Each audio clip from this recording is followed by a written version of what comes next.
Number 3,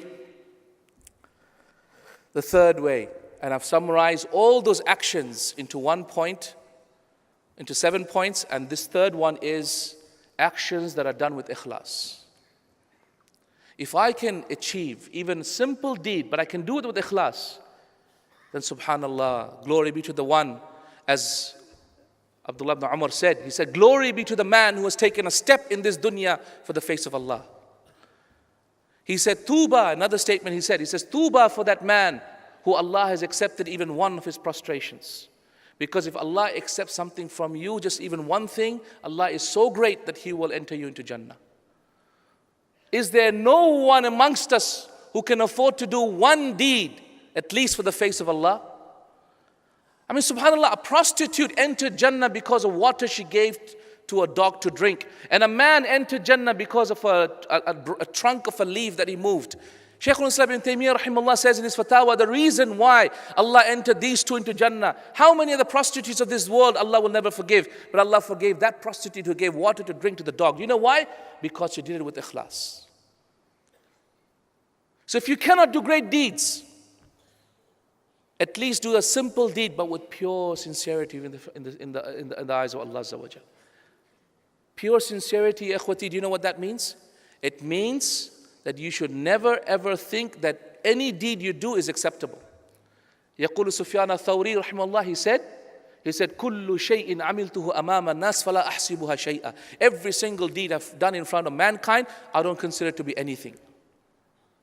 That's why my brothers and sisters who work with me in Mercy Mission, look at all this deed around you. Don't you dare ever think Allah will reward you for this. Because I know you've done it. And you know I have done it. So how can you guarantee you have pure ikhlas? And how can I guarantee I have pure ikhlas? We can't.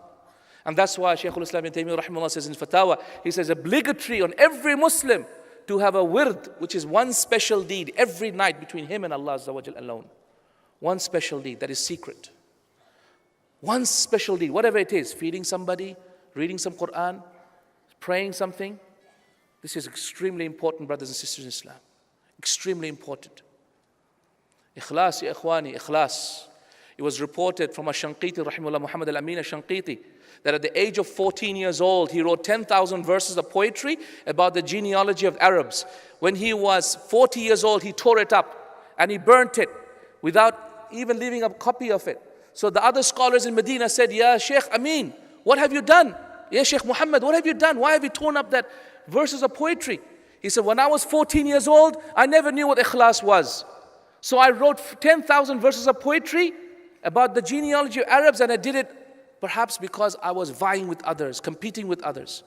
So I don't want to die and have anything left in this dunya.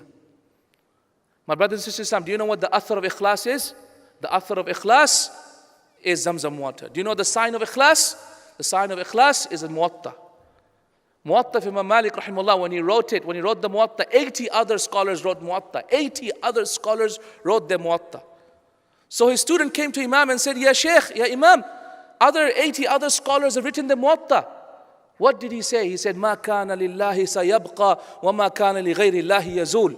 That which is for Allah will remain, that which is not for the face of Allah will be wiped out. How many Muwattas do you know of today, brothers and sisters? One. Even though all the others, they were writing, they were scholars, and the other 80 Muwattas were full of hadith and ayat. Still Allah will destroy it. So brothers and sisters, see all this khair? This will all be destroyed one day if there is no ikhlas. But if there is ikhlas, this will grow.